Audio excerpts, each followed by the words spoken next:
ನಾವು ಎಲ್ಲ ಕಬ್ಬು ಬೆಳೆಗಾರರಿಗೆ ವಿನಂತಿ ಮಾಡ್ತಾ ಇದೀವಿ. ಮತ್ತೆ ಇವತ್ತು 1 ಲಕ್ಷ ಜನ ಕಬ್ಬು ಬೆಳೆಗಾರ ಸೇರಾತು. ಪ್ರಭಾಕರ್ ಕೋರೆ ಅವರ ಇಡೀ ಈ ಕಬ್ಬು ಬೆಳೆಗಾರ ಸಿಸ್ಟಮೆಟಿಕ್ ಅನ್ನ ಹಾಳು ಮಾಡತಕ್ಕಂತ ಚಟುವಟಿಕೆ ಹುನ್ನಾರನ್ನ ಮಾಡಾತಾರೆ ಅನ್ನುವಂತ ವಿದ್ಯಮಾನಗಳು ನಮಗೆಲ್ಲ ಕೂಡ ಗಂಭೀರವಾಗಿ ಕಂಡು ಬಂದವು. ಪ್ರಭಾಕರ್ ಕೋರೆ ಅವರಿಗೆ ಎಚ್ಚರಿಕೆ ಕೊಡ್ತೀವಿ. ಪ್ರಭಾಕರ್ ಕೋರೆ ಅವರ ಭಿಕ್ಷುಕರಲ್ಲ. ಪ್ರಭಾಕರ್ ಕೋರೆ ಸುಮಾರು ಲಕ್ಷ ಕೋಟಿ ರೂಪಾಯಿ ಆಸ್ತಿ ಇರ್ತಕ್ಕಂತ ಒಬ್ಬ ಪ್ರಭಾವಶಾಲಿ. ನಾಚಿಕೆ ಆಗುದಿಲ್ಲ. ಅಲ್ಲಿ ಮಗಲಾಗ 30-40 ಕಿಲೋಮೀಟರ್ ಮಹಾರಾಷ್ಟ್ರದವರ 500 ರೂಪಾಯಿ 3500 ರೂಪಾಯಿ ಕಬ್ಬು ಅಂತಾರೋ. ತಕ್ಷಣ ಒಂದು ಯೋಗ್ಯವಾದ ಬೆಲೆ 3500 ಘೋಷಣೆ ಮಾಡಿ ಚಾಲು ಮಾಡ್ಬೇಕನ್ನುವಂತ ಒಂದು ಚಿಲ್ಲರ ಬುದ್ಧಿ ಪುಣ್ಯಾತ್ಮ. ನಿನಗೆ ಹೊಟ್ಟಿಗೆ ಏನು ತಿಂತೀನಿ, ನಿನ್ಗೆ ನಾಚಿಕೆ ಬರ್ತದಿಲ್ಲ. ಎದಿಯೊಳಗೆ ಇರೋದು ಒಂದ ಗುಂಡೈತೆ.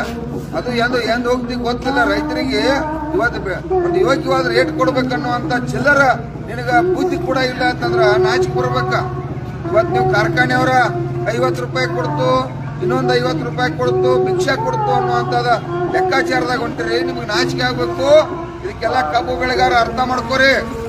ಇಷ್ಟೆಲ್ಲ ಸಾವಿರಾರು ಜನ ಇವತ್ತು ಅಹೋರಾತ್ರಿ ಆಗಲಿ ಹೋರಾಟ ಬೀದಿ ಒಳಗೆ ಕೂತ ನಾವು ಹೋರಾಟ ಮಾಡತ್ತು. ಇವತ್ತು ಒಬ್ಬ ಶಾಸಕ ಇಲ್ಲಿ ಬಂದಿಲ್ಲ, ಜನಪ್ರತಿನಿಧಿ ಬಂದಿಲ್ಲ, ಜಿಲ್ಲಾ ಉಸ್ತುವಾರಿ ಕೂಡ ಬಂದಿಲ್ಲ. ಕಾರ್ಖಾನೆ ಮಾಲೀಕರನ್ನ ನೀವು ಇನ್ನು ಮುಂದಿನ ದಿನಮಾನದಾಗ ವಿಚಾರ ಮಾಡ್ರಿ. ಕಾರ್ಖಾನೆ ಮಾಲೀಕರು ನಮ್ಮನ್ನ ಯಾವ ರೀತಿ ಆಳಾತಾರೋ. ನಮ್ಮ ಕಬ್ಬು ತಗೊಂಡ ನಾವು ಲಕ್ಷಾಂತರ ಜನ ಇಲ್ಲಿ ಕಬ್ಬು ಬೆಳೆದ ನಾವ ಇವತ್ತ ಬೀದಿ ಒಳಗೆ ಕೂತು ಇಡೀ ಕಾರ್ಖಾನೆ ಮಾಲೀಕರ ಶ್ರೀಮಂತ ಮಾಡಿದ್ವಿ. 2 ಕಾರ್ಖಾನೆಯನ್ನು ಕಟ್ಟ್ಯಾರು.